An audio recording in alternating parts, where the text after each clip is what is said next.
I'm Tim Daniel, segment lead for ADAS at ADL North America, and I'm here with Andreas from Kontrol. Andreas. Hi, nice to meet you, Tim. I'm super happy that we have again face-to-face meetings. It's been a while.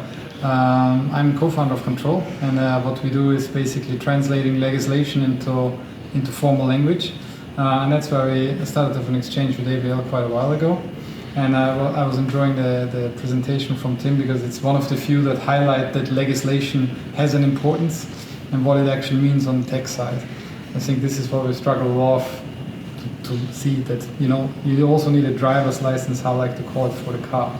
For autonomous vehicles that are driving themselves, right? Exactly. Because I always say when you go up in levels of autonomy, the driver becomes more of a passenger and the vehicle becomes the driver. Exactly, and sometimes I wish that also the driver got a second license to check on, but that's another story.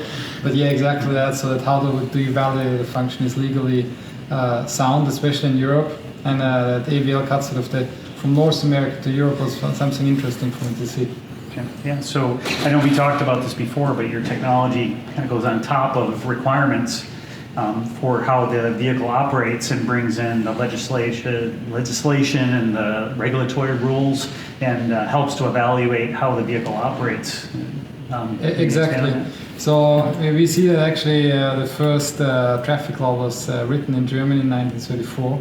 It was based on an accident with a woman. So when you actually see what legislation is, it's not to punish you, it's for more to harmonize the way how humans drive. And now you have an autonomy system that goes out on the road.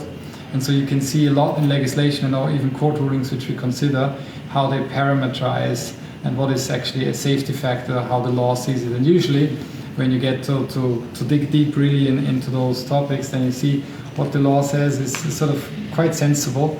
And I guess, Tim, you'd agree that if you do your on-road testings that you think keeping, for instance, the distance to cyclists of 1.40 m or such is a sensible thing to do. Right. Because distance is something I'm a particular fan of because most people underestimate it in snow and in not snow. So I think this is one of the things that 2 seconds distance is something that is rarely kept, at least I can say in Europe, right?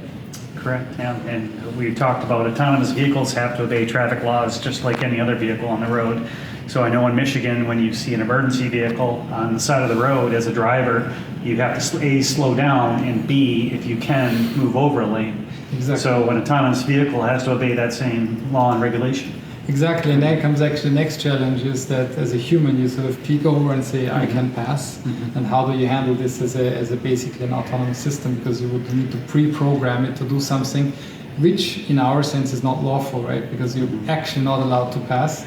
And that's fine for a human as long as, no one catches you, right? Mm-hmm. So there's no police available, now it's good. But how do you solve such things in autonomy? And this is very also try to work with regulators to how can you update it, or what would be a potential technology that would enable that? Like, do you have V2V communication? How is it rolled out? And what do you need? Because I think you cannot solve everything just with sensors in a vehicle. You also have advanced communication. Because thinking of the cruise video, right, where he wasn't detecting that was a policeman, it's the same situation. How do you make a policeman to an autonomous system, right? Yeah, autonomy has many layers of challenges to solve, and you're helping to bring a tool that solves one of those layers, which is how to make sure that your autonomous vehicles obey all the laws and regulations on the road. Well, we certainly hope so, and I hope that also enables the rollout of it, because ultimately it saves lives. And I'm a big fan of ADAS functions.